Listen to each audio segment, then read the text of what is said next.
मच्छी आणली होती, आपली रावस मच्छी आणली होती. मच्छीला आपण फ्राय केलं. फ्राय केल्यानंतर हे बघा, फ्राय केल्यानंतर त्याचे सगळे काटे काढून घेतले. काटे काढल्यानंतर हे असे झाले. आणि याच्यानंतर आपण याची पूर्ण चटणी बनवणार आहे. तर चटणी कशी बनवायची, साधा सिंपल चटणी बनवायची, याला जास्त काही हे लागत नाही.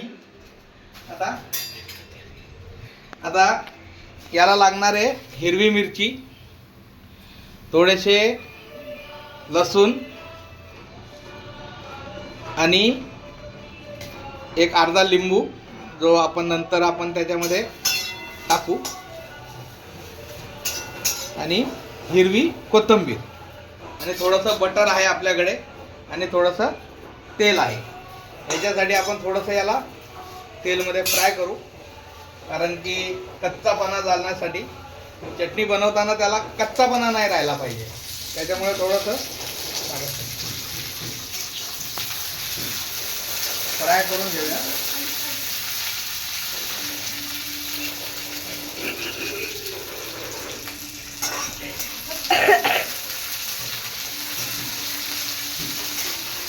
आता हे आपण लसूण आणि मिरची मीडियम आचवरती फ्राय करून घेतली आहे.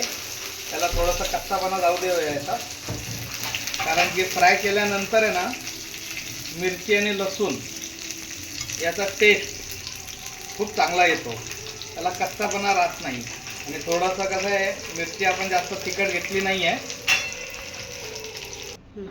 आपला आता मिरची फ्राय झालेली आहे. आता याला आपण कुंड्यामध्ये टाकून मस्त वाटून घेऊया, कारण की हे थोडंसं दरदरा राहायला पाहिजे.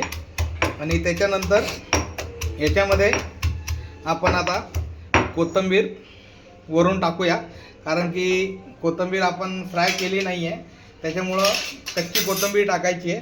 तर हे आपले कोथिंबीर आहे हिरवीगार मस्त. पहिले आपण देठ टाकूया, मग नंतर त्याचा थोडासा पाला आपण नंतर यूज करूया. आता याचे आपण देठ टाकत आहोत कोथिंबीरचे, कारण की कोथिंबीर, मिरची आणि लसूण हे एकत्र मिक्स झाले पाहिजे. हे बघा आपण वाटत आहे. हे कसं एकदम जास्त बारीक नाही वाटायचं, हे थोडं दरदर राहिलं पाहिजे, कारण की मिरचीचे आणि लसूणचे चंक्स आपल्या तोंडामध्ये आले पाहिजे, तेव्हा ते टेस्टी लागतात. आपली चटणी झालेली आहे. आता मी चटणी प्लेटमध्ये काढून घेतली आहे. हा वाटण आहे आपला.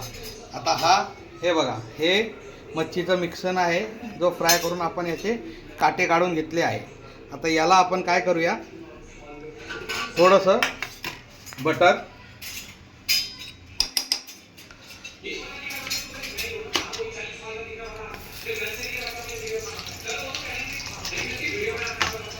एक क्यूब एवढा, थोडंसं तेल, कारण की बटर जळाला नाही पाहिजे म्हणून थोडंसं तेल. याला आपण थोडंसं मेल्ट होऊ देऊया. मेल्ट झाल्यानंतर याच्यामध्ये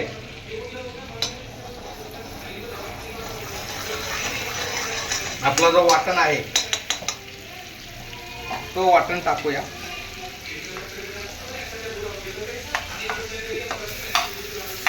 वाटण टाकला,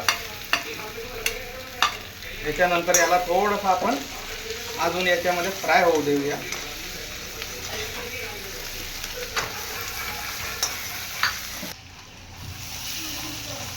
कारण की लिंबूचं पाणी हा चांगला राहतो शरीराला, हजम्याला. एक लिंबू मी आता कापून टाकलेला आहे. याचे बीज काढले आहे.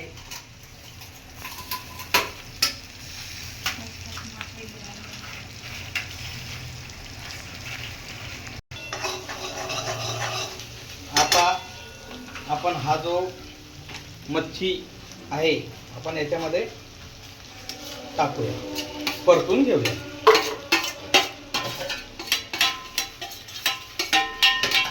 आता हे आपण आपल्या कढईमध्ये टाकलेलं आहे आणि पूर्ण चांगलं करून घेऊया. फ्राय मच्छी आहे म्हणून त्याच्यामध्ये मीठ पहिल्यापासून टाकलेलं आहे. आपल्याला त्याच्यामध्ये काहीही मसाला टाकायची गरज नाही. दुसरं जर तुम्हाला वाटलं की थोडं आपण याच्यामध्ये काही आपल्या चवीप्रमाणे मीठ कमी असेल तर मीठ, किंवा तुम्हाला आवडत असेल तर मसाले टाकू शकता. पण हे साधा सिंपल चटणी हीच चांगली वाटते, कारण की या चटणीला आमच्या गावाकडे सुकी चटणी असं म्हणतात. थोडंसं कलरसाठी मी आपला आयुर्वेदिक हल्दी पावडर टाकत आहे, जो आपला रेग्युलर आपण घरामध्ये यूज करतो. कारण की थोडा पिवळा कलर आला पाहिजे. तर 1 चम्मच टाकला आहे आणि थोडंसं मीठ टाकतो चवीप्रमाणे, कारण की थोडीशी कमी पडेल असं मला वाटत होतं, पण ठीक आहे आपल्या हिशोबाने. आता याला आपण अजून सगळं परतून घेऊया.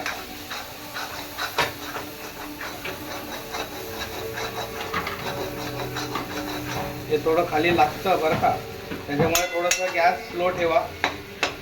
याला जास्त टाइम लागत नाही, कारण की मच्छी फ्राय आहेत. सगळे आपण जे मिरची वगैरे आपण सगळं टाकलेलं आहे ते सगळं फ्राय करून टाकलेलं आहे.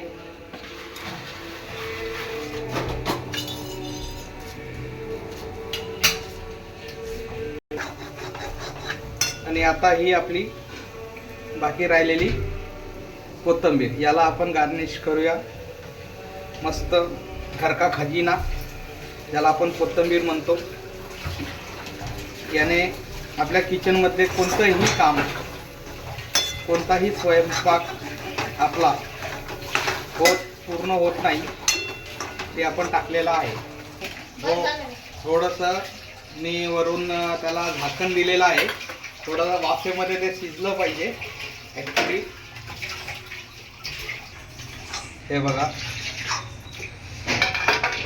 आपली जी मच्छीची चटणी आहे ती पूर्ण झालेली आहे. आता याला तुम्ही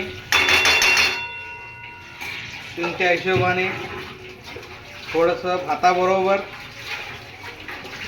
किंवा बाजरीची भाकर असो किंवा ज्वारीची भाकर असो, त्याच्यासोबत खूप सुंदर लागते. आता आम्ही हा व्हिडिओ इथे संपवतोय. व्हिडिओ आवडला असेल तर लाईक आणि शेअर करा. पहिला व्हिडिओ आहे, सपोर्ट करा प्लीज. म्हणतात यूट्यूबने चांगले पैसे कमवतात लोक, आम्ही पण बघतो व्हिडिओ टाकून. जय महाराष्ट्र.